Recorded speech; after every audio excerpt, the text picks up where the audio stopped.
Good morning. My name is Jennifer Ryan, and on behalf of the Alliance of Women in Workers' Compensation, I want to welcome you to today's webinar. Today's webinar is titled Growth Mindset, will last approximately 1 hour, and is a pre-recorded session being broadcasted today, Thursday, June 30th, 2022. Before we get started, I would like to thank our 2022 corporate sponsors for their support on hosting events such as this. They support us not because they want their logos up on the screen, but they support the cause, which is to affect positive change in the workers' compensation industry through networking, support, mentoring, and collaboration. The Alliance is inclusive of all professionals in workers' compensation, regardless of career stage, with the belief that we can all learn from and support each other. Please be sure to head to the AWWC website for all upcoming events. We're excited to be hosting webinars, collaboration sessions, as well as in-person events throughout 2022. Be sure to check back on our website for registration details. If you cannot make one of our live, virtual, or in-person events, don't worry. Webinars and our main board-led events will be recorded and on demand for our followers. Our theme this year is Acknowledge, Adjust, Advance. Each quarter, our webinars and events will be centered around each mini theme. This quarter, we focused on topics around cultivating your journey. Be sure to join in these discussions as we facilitate both virtual and in-person events. Have you joined our book club yet? This year, we launched our 2022 book club with 6 books to choose from previous keynote speakers the Alliance had at our events in 2021. If you love reading books, be sure to head to the AWWC website to sign up to join the club. Change is preceded by trust. It is through acceptance and inclusion that trust will be formed and positive impact will occur. The Alliance is committed to creating a safe space in the workers' compensation industry for women of diverse backgrounds and experiences through a shared culture that integrates various perspectives. This is who we are and who we will be. The time to do better and be better is now. The Alliance understands that diversity is a journey that will take time to make meaningful changes for our organization, its followers, and supporters. We will be intentional in making progress along our key pillars of change. What do resilience, confidence, and curiosity have in common? They are all the byproducts of cultivating a growth mindset. Those who actively seek a growth mindset bounce back quicker from negative or challenging situations. They do not define themselves by what they do, but rather how they move through the process of doing, building, creating, and living. They remain a student and seek the beginner's mind, allowing curiosity to drive how to react and resolve to issues. As a result, these folks are more likely to have higher rates of job satisfaction, to get promoted, and lead a high-performing teams. In this session, we will unpack what growth mindset is, take a deeper dive into the roots of our fixed mindsets, and explore strategies to shift towards a growth mindset. Kendra is a certified professional life coach and positive psychology practitioner with more than 15 years of experience in human resources and training and development for organizations such as AAA, Deloitte, and Lockheed Martin. Kendra's mission is to transform how we live, love, and do business using the powerful science of positive psychology. She has been particularly drawn to the role work plays in human flourishing. Her talk topics, workshops, and retreats aim to support healthier and happier work environments where employees and leaders are empowered to bring their best selves to work, creating highly productive and purpose-driven teams. Thank you for the time you're spending with us today, and we hope you enjoy this webinar. Can you hear me over there? Can you hear me over there? Oh, that's fantastic. Let me set all my stuff down. Man, I need to work on that bio. That was pretty wordy. You heard her powerful purpose and people-driven properties. Yes, it was good. I mean, it sounded real fancy, but then it got complicated. Hi. We're here. We're in Huntington Beach, California. I would love to do a quick connection exercise before we get started. I don't know about you, but 2022 has been an interesting experience. We're settling back in. We're in person again. It's kind of new. Is there anybody who's in person for the first time or in the first 5 times of being in person. So there's been a lot of talk about things like languishing and like the emotional labor of having to be together again. And one of the things that I felt the most during COVID was a lack of connection. And so I'd like to do a little exercise with you just to get some connection, if you're open to it. Are you open to it? I mean, you guys look like you're a pretty open bunch. I'm not going to lie to you. You're cute, you're funny, your shoes look fantastic. Yes? All right, so go ahead and take a stand. Stand. You're not going to take a stand, you're just going to stand. All right.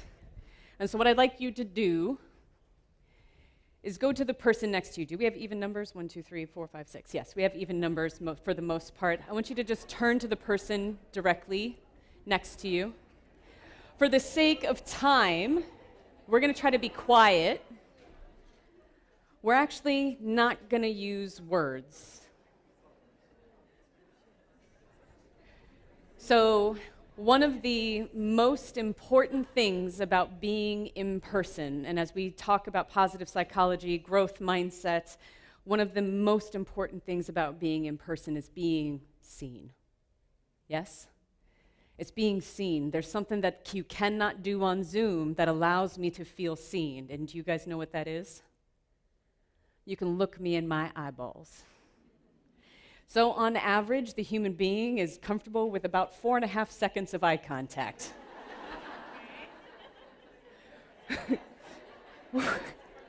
It's about to get weird, y'all. We're gonna get so connected in here. So we're gonna get the giggles out. I want you to shake out your arms. It's gonna get weird. I'm gonna preface it. I know. Shake it out. Move it around. And when you're ready, I just want you to look into the eyes of the person next to you. You're going to be driven to laugh.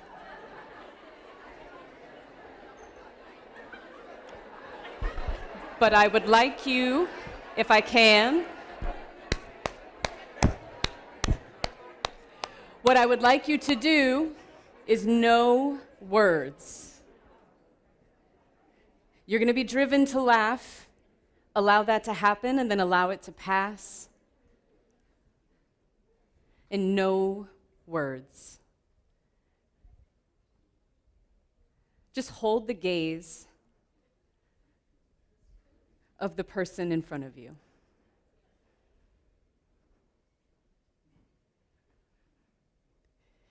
And you're going to be like, when is she going to tell us to stop? Hold that gaze. Let your giggles come and then let those giggles go, because I'm going to let you stop when we are silent.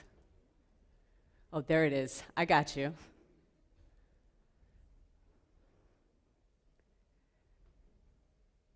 The thing is that we can often only connect with others to the same level we can connect to ourselves. And when we look at each other in the eyes, we see each other. You cannot get this in Zoom. You cannot get this in silos. You cannot get this alone. This ability to be seen can only be found in person.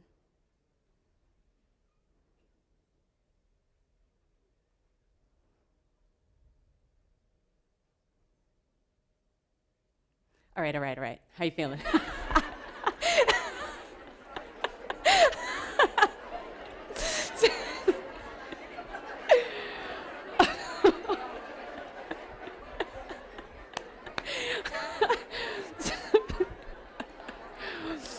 Now, when I tell you that the average eye contact as a speaker and a trainer, when I very, very first ever got certified to train sometime in the early 2000s, they said, you go 1,000, 2, 1,000, 3, 1,000, 4, 1,000, because the average person will only take you for 1 second. Otherwise, it's like I'm talking to you. You feel this. They feel this. Yeah? So 1 second. So this eye contact experiment is something that I like to do because it allows us to see each other. I also find that we get kind of bogged up in saying, hey, how are you? Great to see you. And we stay on the surface, and I think when you just allow yourself to get over what I call the vanity barrier, it allows you just to see a little bit deeper. To see that, maybe we're not all 100%, but we are here, and we can be both, right? So, thank you for doing it. Thank you for letting it get weird. I love making stuff weird, so hopefully this is going to happen again, and hopefully you enjoy this. So, all right, here we go. So we're talking about growth mindset today. As Jen mentioned, I am a positive psychology practitioner, so I've studied positive psychology for about 15 years. And growth mindset is one of the key tenets within positive psychology. The primary researcher is Carol Dweck. You may want to make notes if you got a little book. That book is yours. There's also some handouts underneath your workbooks. You can also use those for notes. Carol Dweck is a researcher. She wrote a book called Mindset, The New Psychology of Success. Now, in her research, she asked one question, and it changed the game. The question was, do you believe that your intelligence is fixed? That you're born with what you got? Yeah? You're either born with it or you're not. You either got it or you don't. You're fixed intelligence. Or do you believe that intelligence can be grown over time with effort and practice? From this question, she was able to create a profile for a fixed mindset and a growth mindset. I'm going to go over both, but I'm going to preface before you guys get it too far ahead of me. It's all right if you got both. Yeah? The average person is going to have a fixed mindset in some areas of life and a growth mindset in others, and it'll feel like a stark contrast and like you're getting called out once you go down the left side of this list, and that's okay. For our fixed mindsets, when it comes to skills and intelligence, we believe they're set. You have what you have. When it comes to our main concerns, it's really about how we look, and we're performance-focused, yeah? Results, data, metrics, hard line. At the end of the day, what is that? When it comes to effort, we are looking for, we believe that it's something you do when you're not good, right? Like if I have to put a lot of effort into it, then it's just not meant to be. It was too hard. You know what? If it was meant to be, it would be easy. That's one of my favorite ones. As a coach, as a life coach, I tell you, that's not true. When it comes to challenges and with a fixed mindset, we give up, we check out. We seek soothing in shutting down. That might be a little extra glass of wine. That might be scrolling on social media. That might be being on the television. It's taking ourselves out. When it comes to feedback, we often will take it personal and be defensive. P.S. Carol Dweck doesn't know me, okay? That one right there is like my Achilles heel. And when it comes to mistakes, when we have a fixed mindset, we hate them, yeah? We try to avoid making mistakes. But when it comes to a growth mindset, we believe that our intelligence can be grown and changed over time. Our main concern is learning about growing. It's about being better. We see effort as an important part of learning, and that challenges, that's what we want to persevere through. We become motivated to overcome the challenges. We can see them, and we believe that we have the ability to overcome. When it comes to feedback, we seek it out consistently. We want it, and then we use it. And when it comes to mistakes, we treat them as learning opportunities. If we're leaders, we treat them as opportunities for second chances, right? So, this is from Carol Dweck's research, this is just kind of the profile for a fixed and a growth mindset. And again, two really important key factors. You probably have a fixed mindset in one area of life and a growth mindset in another area of your life. For me, I like to use the example of work. I have an extremely growth mindset when it comes to work. There's not anything you could really put in front of me where I'm going to be like, nope, just can't do that. Yeah, I believe that I love a challenge. I believe that I'm smart. I believe I'm resourceful. I believe it's possible. And I also love to care and serve people. Yeah? Now, when it comes to parenting, there's some documentation on the internet of me saying something along the lines of, and I quote, I wasn't born with the nurturing gene. Bing, bing, bing. So we can have a fixed mindset. When it comes to parenting, it is true. It is true. I did not give birth and be like, I love being a mom. This is wonderful. I did not have that experience. There was something that I felt I did not have that I saw that other people did, right? But I was not fundamentally incapable of it. And this, to me, is the key differentiator between a fixed and a growth mindset. When we're in a fixed mindset, we believe we can't do a thing. We are fundamentally incapable of doing a thing because a fixed mindset is based on the fact that we believe something cannot be changed. You're born with it. You either got the nurturing gene or you don't. You're smart or you're not. You're funny or you're not, yeah? You're pretty or you're not. So I want to warn against, before we get too deep into the research and the content of today's session, this isn't about right or wrong. Has anybody ever been shamed into losing weight? Has that worked? Nah, right? This isn't about right or wrong. This isn't about creating boxes to put ourselves in or to punish ourselves. It's to begin exploring and getting curious about the things within us that get in the way. So when we talk about shifting into a growth mindset, we first have to be willing to admit that we're in a fixed mindset. The second most important thing to remember is that we can shift. That wherever we are, we can, in fact, learn skills, challenge ourselves, formulate new beliefs, and shift out of a fixed mindset. So I had originally wrote this presentation, and I did this backwards.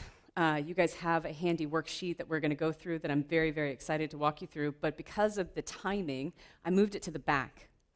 I'm going to talk about work first because I know that I'm speaking to a group of leaders, and I know that when we do the personal work, it tends to take up some time and space. So I wanted to create some context for growth mindset at work. And for this, we're talking about culture. Now, whether you are a leader, a colleague, or a peer, you contribute to the culture of your teams. You contribute to the culture of your organization. You contribute to the culture of your family, your friend groups. Yes?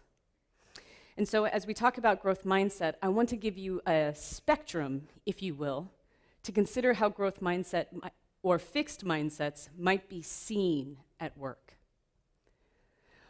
On the far left of the spectrum, we have the coddled group. This is where mistakes are overlooked. We just turn our heads, we act like they don't happen. The leader of our team is loved because people can just do whatever they want. The leader believes that some people just aren't cut out for certain tasks or roles, and employees are helpless and need to be very, very managed. On the far right, we have a disconnected culture. Mistakes result in discipline and loss of trust. Leaders are authoritarians or gatekeepers. Leader believes that as long as the job gets done, then who cares? So we're not really values-driven.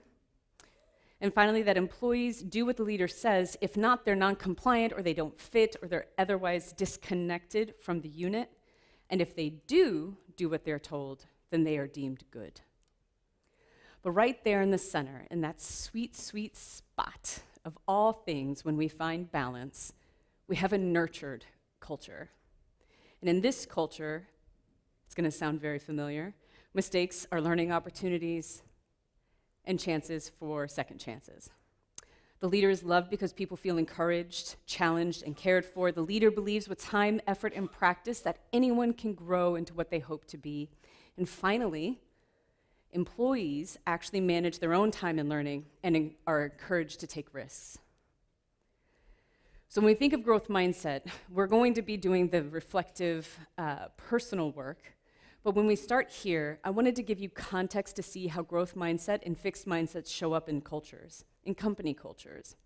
As leaders, you have the ability, and again, leader is peer, colleague, or executive, you have the ability to influence culture. Now, what's interesting about Carol Dweck's research is that if you really want to nurture a growth mindset in a child, it is actually about the way we provide feedback. And so the workplace application is kind of the same. So if we want to cultivate a growth mindset at work, we have to create a culture of feedback. An area where we do not anticipate or fear getting feedback once a year, but rather that there is a steady flow and consistent communication and energy exchange about what is working, what is not working, and how do we grow. Where the idea of having to address something and make it better is not a threat. Yeah? Now, Carol Dweck's research presented a few statistics that were quite interesting to me. Only 36% of managers complete appraisals thoroughly and on time. 55% of employees said their most recent performance evaluation was unfair or inaccurate. And when asked HR's biggest concern for performance management challenges, they said 63% cite that a manager's inability or unwillingness to have difficult feedback conversations. So to me, as a coach, this is where we begin. This is where we can have the most impact and the most influence with the least amount of work. Carol Dweck gave us a tool called process praise and process criticism. So I'm going to walk you guys through it pretty quickly. On the top left, we have person praise. Now, this is probably what you're most used to, and when you think about engaging with a child, again, because Dweck's original research was for children specifically, what do you say when a little kid runs up to you? Oh, you're so cute, smart, brave, tenacious, yeah? So the interesting fact is, what did the kid do to be tenacious? What did the kid do to be smart? Dweck's suggestion was to shift from person praise. Instead of saying, you are a thing just because you woke up today, she said, we acknowledge the actual behavior, symptoms, side effects, effort that a person or child displays instead. So instead of saying, you're so beautiful, or instead of saying, you're so smart, you say something along the lines of, I'm so proud of how hard you worked on that. That was incredibly difficult, and you handled it with such grace.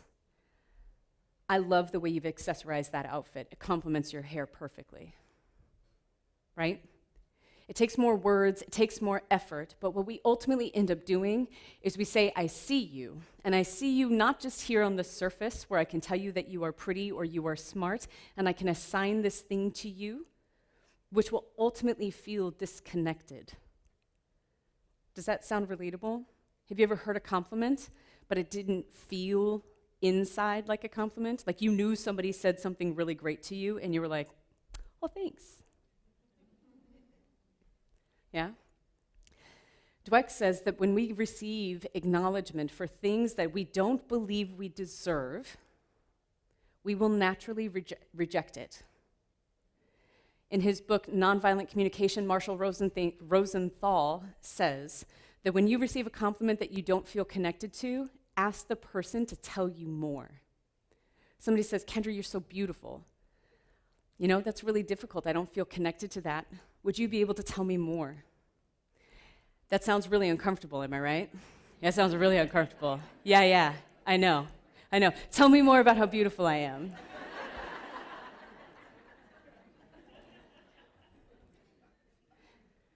For this particular example, saying something like, I don't feel connected to that compliment.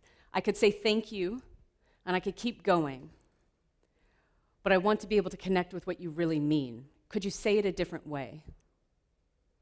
And I know that this seems like it might be uncomfortable, but here's the thing. How many times does somebody say, I'm doing good? How many times do you say, I'm doing well, thanks for asking, or shoot an easy, fast compliment that just gets pushed aside? And we end up having a bunch of false connection rather than the deeper, more meaningful connections, right?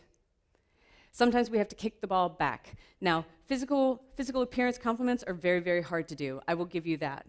But when it comes to your work, when it comes to your work product, when it comes to being acknowledged for a thing that you've done, like you're so smart, I do want you to feel empowered to kick that ball back. Tell me more about what you mean. What about what I did makes you think that I'm smart? I really want to know. I want to feel connected to that. And here's the thing, it'll feel weird. I told you, I'm into making it weird. It'll feel weird. But what will ultimately happen is that you will help somebody else understand how to actually do process praise. Because when you actually push them past the superficial, past the vanity barrier, what they will naturally come to is, I never would have thought about the strategy you chose. That's what really stood out to me. They tell me I'm smart, but what they really meant was that I had an eye for strategy. I did something that they didn't think about, and they were impressed by that. That feels way better than just telling me that I'm smart, that it's some innate thing that I just woke up with today, right? It doesn't really acknowledge my effort, the way the things that I've had to do were put into it. And when it comes to criticism, we have the exact same thing. So we have person criticism, and if you are married in a romantic relationship, I promise you, I'm not trying to call you out, but this is real. So person criticism, you really mess this up. Person criticism is you are fill in the blank. You are a liar. It's attributing a behavior to who a person is. Does that make sense? Person criticism is attributing a behavior to who a person is. If we want to shift out of that, we have to go to process criticism, which acknowledges that a person did not meet an expectation, but it follows up with a question. What did you learn? You did not meet the goal. What did you learn? This did not work out the way that you hoped, but how could you approach it differently? So with Dweck's research, what we found is that when we actually shift from person praise and criticism into process praise and criticism, we actually change the conversation altogether. We can reduce the amount of pushback, resistance, and defensiveness in other people. Managers can actually feel empowered because I don't have to walk in with the fear of like, oh God, I got to tell Dave, he doesn't know how to show up to work on time. No, you don't. We're not going to say that to Dave at all. We're going to say to Dave, the expectation is that you're going to be here Monday through Friday at 9. Yeah? The last few times you've been here, 9:15, 9:30, last Thursday, 10 o'clock. That falls outside our expectations. Are you going to be able to meet these expectations moving forward? That's a totally different conversation, isn't it? When we no longer associate the things that people do with who they are, it allows us to have more deeper and meaningful connections with people. And when we move into process praise and process criticism, it is a vehicle that allows us to also do business, make money, change, evolve, and grow. Let me pause here. Are we taking it in? How do we feel? It's good? It's pretty solid? Are there any questions before I move on? I feel like it's a lot. Ma'am.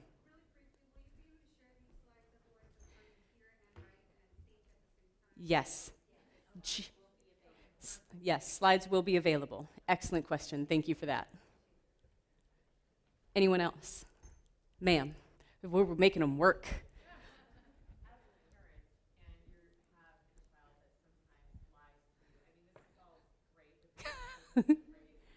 What's the best way to say to a child when you catch them in a lie? Yeah. What do you recommend as far as that process criticism advice that you would give?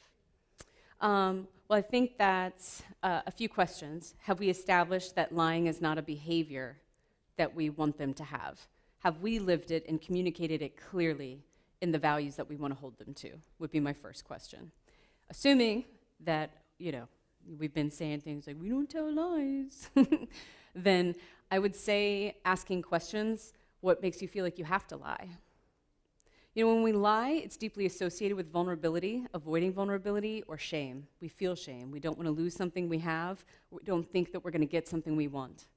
So when we ask somebody who we know is lying to us, what are you afraid of? What do you believe is going to happen if you told me the truth? That to me is a more meaningful conversation. My 9-year-old had a test. He's at his dad's house 50% of the time. I call him and I say, hey, did you study for your test? Yep. I'm like, you said you feel good? He said, yep. A week later, I get the test back. He's got a D. And I'm like, dude, what happened on this test, right? And I am not, by no means, a strict parent at all. I don't really care that he got a D. I was just like, this is weird. I thought you said you studied hard for this and you were ready. And he just starts crying. And he's like, I'm so sorry, I lied to you, I never studied. So he got to his dad's house and they were playing a video game and that's what he wanted to do, so he just lied to me, yeah?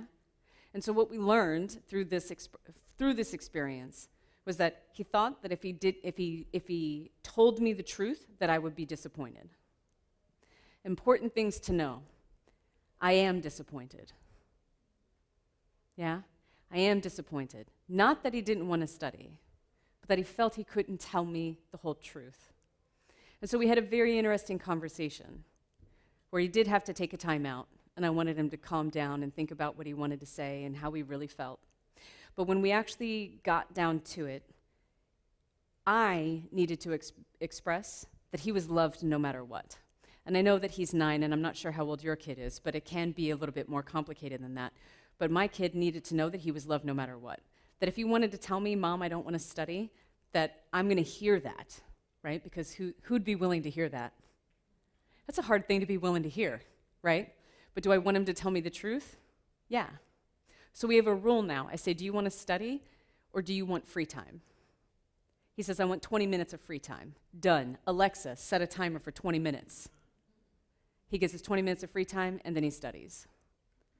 So if we look at the conversation through a growth mindset and we no longer put the boundaries and we no longer say something is good and bad and right and wrong, we say this behavior doesn't align. It doesn't align. What could be off? And we get curious about it. We ask more questions, and then we're able to find more solutions. Does that help? I know this is like, 35,000 feet. It was good? Thank you. Anyone else? Yes, and over there. Oh, pointing. Yes.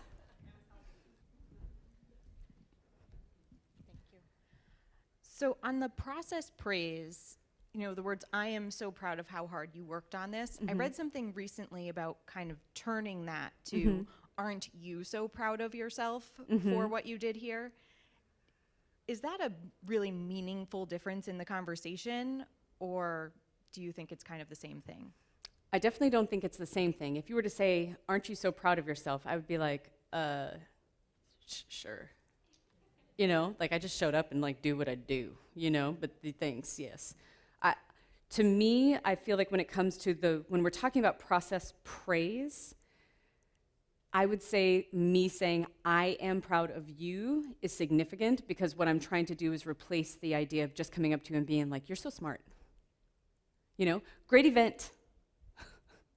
It's a bit different when we say, wow, you guys had to plan and coordinate and connect. You only intended for 150 people to be here, and it was standing room only. Get out. I almost said an F word. Woo! It's not that kind of party. Shut the front door. That's what I was going to say. Shut the front door, right?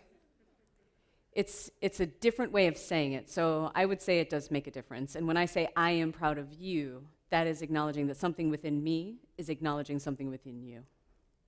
But I do believe there's a time to say, aren't you proud of yourself?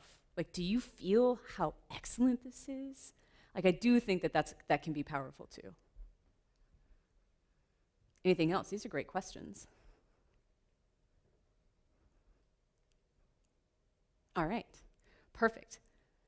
So let's get to growth mindset in you. So first and foremost, we talked about how we need to be able to know that we're in a fixed mindset. So I'm going to go over red flag words. These are like if you're driving down the road, yeah, and somebody cuts you off.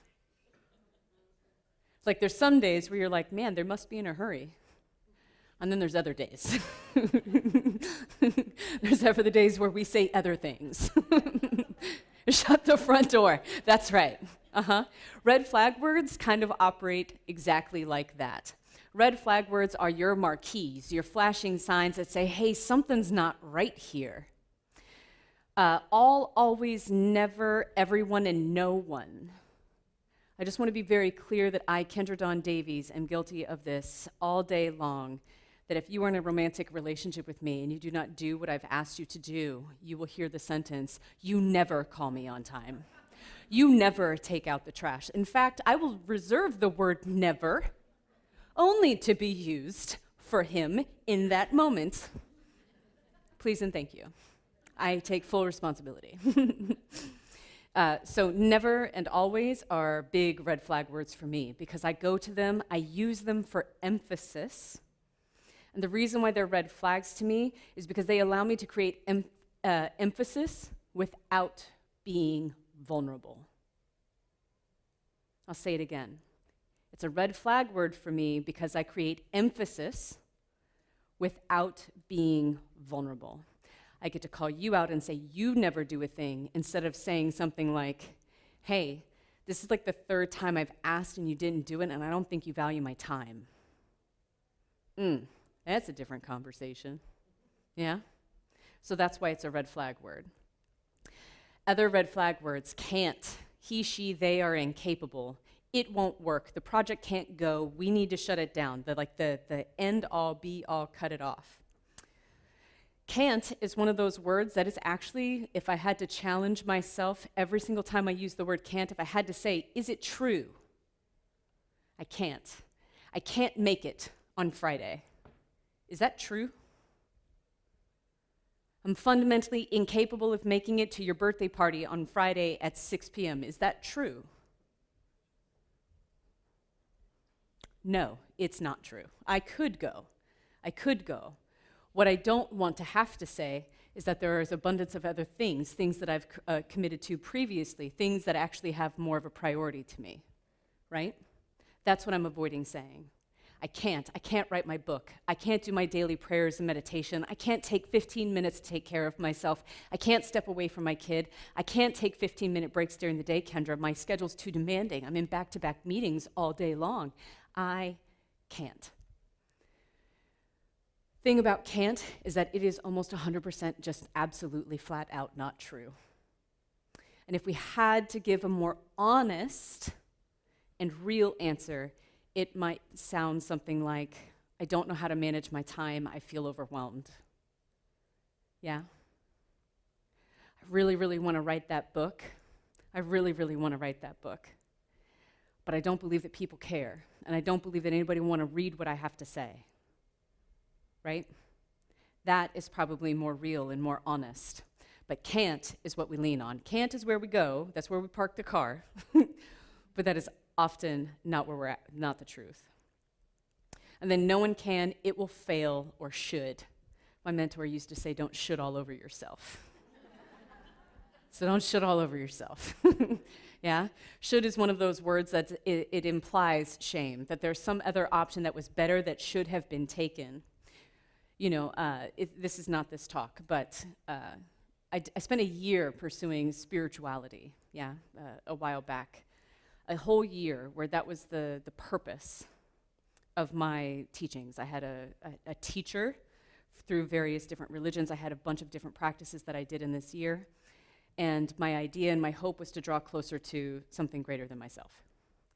And the word should actually came up more in that year than in any other exploration of personal development for myself. And I thought that was quite profound, because we use the word should to actually put ourselves in place.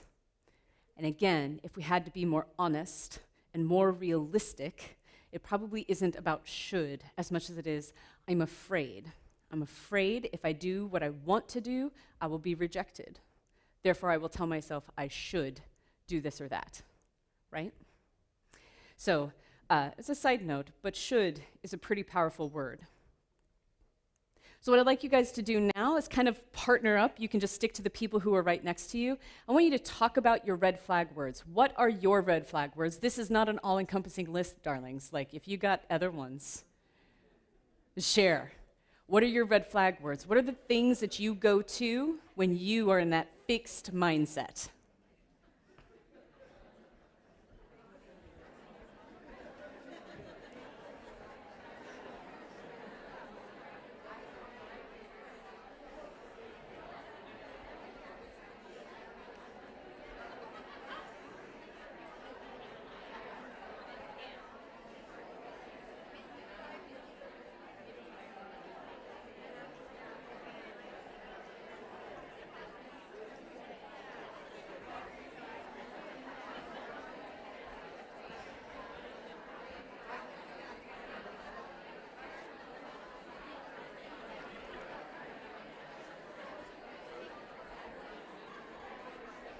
244.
One more minute.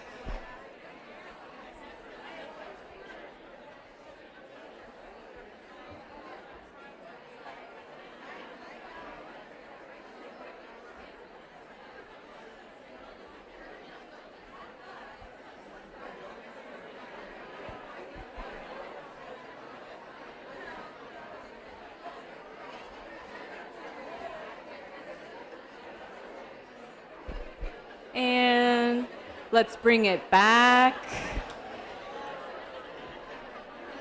10, 9, 8, 7, 6, 5, 4, 3, 2, 1, and we're back. All right. So raise your hand if you know you're not alone. We've all got red flag words.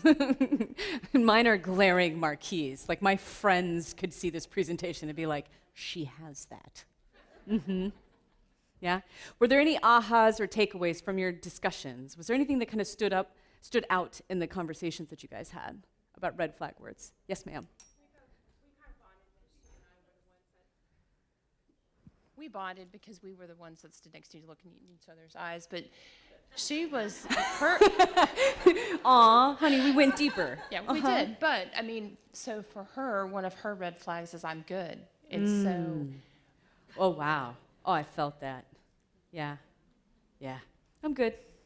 Because you don't want somebody, you don't want your colleague or you don't want your boss to know that It's you're a distant, overwhelmed. yeah? You just Yeah. want to say, I'm good, I've got it, because you know that your boss has things on their plate and you don't want to add anything else to their plate that you can't handle on your own. Yeah. That's pretty big, huh? Anyone else? Thank you for that. Any takeaways? Anything stand out? Oh, all the way over there. Oh, we got 2. 1 second, I'm making them work. Bless your little heart. Aw. Aw, honey. That's a good one. I'm from the South. We invented that. I clutch my pearls. Bless your heart. And then right here, Kim.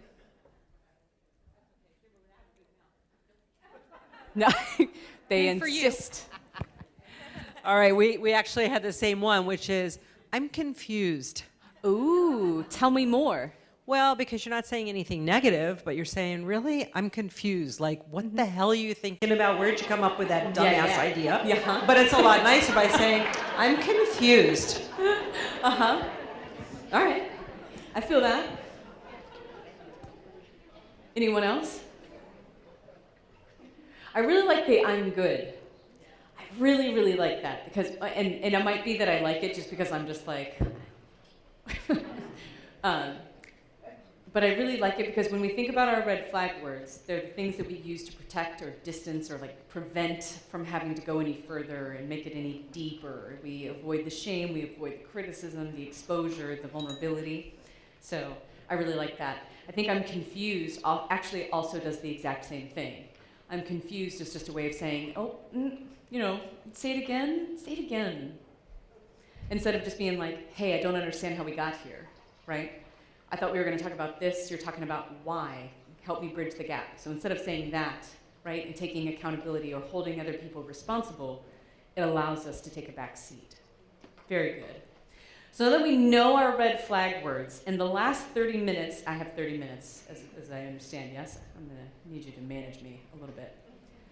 I want to actually give you a practice that I use on my retreats, I use it in my workshops, to help people challenge their limiting beliefs and fears. So I told you guys in the beginning that mindset is a set of beliefs or a way of thinking that determines one's behaviors, outlooks, and attitudes. Your mindset actually has more far-reaching impact than just about any other indicator in your life. If you wake up in the morning and you believe that it is going to be a garbage day, what is going to happen? You're going to have a garbage day. You wake up and you're like, oh my God, I slept like a saint. What's going to happen with your day? It's going to be a good day, right? I mean, if I sleep like a saint, it's going to be a good day. So our mindset shapes our outlook. And what this means is that it shapes how I'm going to perceive the world around me. I love using our intimate relationships as examples because whether it's your best friend or your partner, they can do the same thing, and on one day it's the reason you love them, and on the next day it's the reason why you want chicken like that. Yeah? It's a very good example how mindset can change the way we perceive the world around us, but beliefs in particular are just thoughts we think all the time. We think a thought enough. 10. Wow. All right. So I don't have as much time as I thought I did. That's fantastic. So we're gonna scoot right on through this one. All right. So listen. So you think a thought enough, and it becomes a belief, right? And a mindset is a set of beliefs. So in your workbooks or later when you receive these slides, these are types of stories that we tend to make up. I'll give you a second. You read over those. Raise your hand if you're an overgeneralizer. Yeah. Wait till you guys get to number 8. That should also just say catastrophizing Kendra Davies.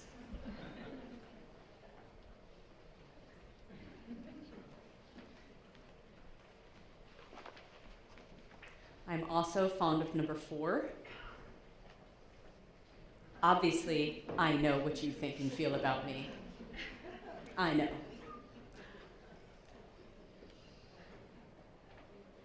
The molehillizing is one of my favorites. I get that from my grandfather. He used to call my ex-husband an ostrich because he would stick his head in the sand. Called it molehillizing, making everything seem like it's nothing. No big deal, nothing to see here. All right, so these are the types of stories we create. Now, these stories shape everything, you guys. Everything. It's how you lead, it's how you parent, it's how you feel, it's the thoughts you think about yourself. When you walk by and you see your reflection in the window at the mall, it's the thought you think, that thing. It's not the thing you write in the email. It is the thing you believe is true about you before you send the email. Are you catching what I'm throwing? Okay. Here's what I give you. I gave you the ABCD model of resilience. This is actually from the father of positive psychology, Martin Seligman. He calls it the ABCD model of resilience. You experience an adversity. As a result of the adversity, you formulate a belief about other people, a belief about yourself, and then you experience consequences. These consequences serve to validate your belief. I wake up, I say I'm gonna have a bad day. What happens? Boom, I got a bad day. Consequence. And what do I think about myself? I'm right. I'm gonna have a bad day. I knew I was gonna have a bad day. I should have just went back to bed, right? My favorite is I knew they were gonna lie. I knew they would cheat. I knew it wasn't gonna work, right? That thing inside of us that tells us one thing, but then we behave otherwise. Yeah? D stands for dispute the belief, because at the root, behind the adversity and the consequence, the root is the belief that if I believe things will happen a certain way, that I am a certain way, or that you are a certain way, if I believe that, then that is what I'm going to get out in the world. Now I dispute the belief. What stories am I making up? And then we take it to court. You guys have worksheets on your tables. And this is the Take It to Court worksheet. This is actually from my goal setting workshop is the one I'm giving you. it was last minute because I'm like, I want to give you guys a takeaway that you can actually practice. So you have an example that's actually completed, and then you have a blank Take It to Court worksheet. I'm going to walk you through it super quick. I want you to define the terms. We tend to do this thing where we use language and we're not being 100% honest and clear. If you say, I'm ugly, define what ugly is. And when you do that, you're going to find that the belief in and of itself actually isn't true. It's not that you believe that you are ugly, it is that you believe that other people think you are ugly. Now, we define the terms. Defining the terms is really, really powerful because especially if I have to give Dave that feedback, or if I feel very disconnected from somebody on my team, when I start defining the terms, I am now held accountable, and I have to be honest about what I'm actually bringing to that conversation. Next, we're going to talk about our beliefs. List out the beliefs. Sometimes there's more than one when it comes to a certain situation, person, or thing. In the example that I gave you, this was actually mine from 2014, I think. The goal is that I want to write a book. When I define the terms, because mine was like I wasn't smart enough, I'm not, I didn't graduate college until 2016, so when I did this, I was like, who wants to hear from me? Nobody's gonna, I don't have enough authority, et cetera, et cetera. So the beliefs that I wrote were that I lack what's necessary to write a book, that even if I write the book, I don't have the time or money to publish it, I don't have a degree, no one wants to read what I have to say. Those are the beliefs. Now when you do it around your child, when you do it around your partner, when you do it around Dave at the office, you're gonna have a lot of beliefs, right? So I'm just trying to paint a picture. The consequences of those beliefs. As a consequence of believing these things, I feel helpless, and I don't even begin. I've created circumstances where this belief that I hold never, ever actually gets challenged. I never sit down, I never start the chapter, I never start an outline, I never consider hiring that coach that's gonna help me publish my book in 90 days. Like, I don't even elicit the big, big, flashy dream. I just don't even begin. I feel sad, I feel stupid, I overly criticize myself, I feel hurt, and I get stuck in the cycle with my writing and get writer's block. Those are the consequences of having those particular beliefs. And so there's a woman named Byron Katie. Has anybody ever heard of Byron Katie? All right, she wrote a book, it's Loving What Is, yeah? And in her process of doing the work, her question is it true? And I love this question. She's like the next Messiah, or she's like a crazy person, I don't know, but it's brilliant. Is it true? So the question is, what evidence do you have that it's true? I gave you an example that actually has some evidence, but in most cases, you'll struggle to find a lot of evidence that something is true. I do not have a degree. I am broke. Right then, I was pretty broke. I don't know how to use a comma, which is actually still true, even with a degree. I don't spell words correctly. Yeah? Evidence that it's false. So if you can tell yourself why it's true, tell yourself why it's false. And here's the secret, here's the real kicker. If you got anything in the bottom right column, guess what? It's not true. No matter what you got in the left, if you've got anything in the right, it's not true. So my evidence that it's false is at least one other person has read my writing and given me good feedback. I will tell you that I am actually a 3-time published author. Thank you. Yeah, you can do that. I don't know how much money I will have by the time I finish writing the book, which is true, right? Anything can happen. Mama's doing well today. I don't actually know what it takes to write a book, as I've never done it. That's talk about being honest with yourself, right? So this is just an example, and I think that this is relatable. I think that you can supplement the words and the things out to fit and suit yourself, but it is an example. And I give this worksheet to you, for you to practice challenging those beliefs that you're carrying with you, those fixed ideas and beliefs you have about yourself, other people, or the world around you, and actually put it to the test. And as a result, once you take it to court, you now get to formalize a new, more honest, useful, and meaningful belief. Here's the thing. You can't not think a thought. If I say, don't think about purple elephants, what do you think about? That's it. You can't not think a thought. I don't want you to not think a thought. I want you to choose to think a different thought. Yes? Every time, when you think about positive affirmations work when you believe that they will work. Does that make sense? If I stand in front of the mirror and say, Kendra, you are beautiful, and that doesn't feel authentic to me, then it's never gonna work if I keep trying to do it that way. Maybe I need to try something else. Maybe I need to focus in on a specific attribute. Maybe I need to define what beauty is. Maybe I don't need to be told how beautiful I am. Maybe I need to be reminded that I'm more than my appearance, right? And the way we get to the bottom of these stories is by taking them to court. Our unchecked thoughts are the root of being stuck in a fixed mindset. If we want out, we have to take it to court. We have to examine it, we have to hold ourselves accountable and challenge ourselves to choose the brave, hard, albeit awkward thing to do sometimes, to practice and to feel connected and whole when we interact. That's it. Hey, look, I did it.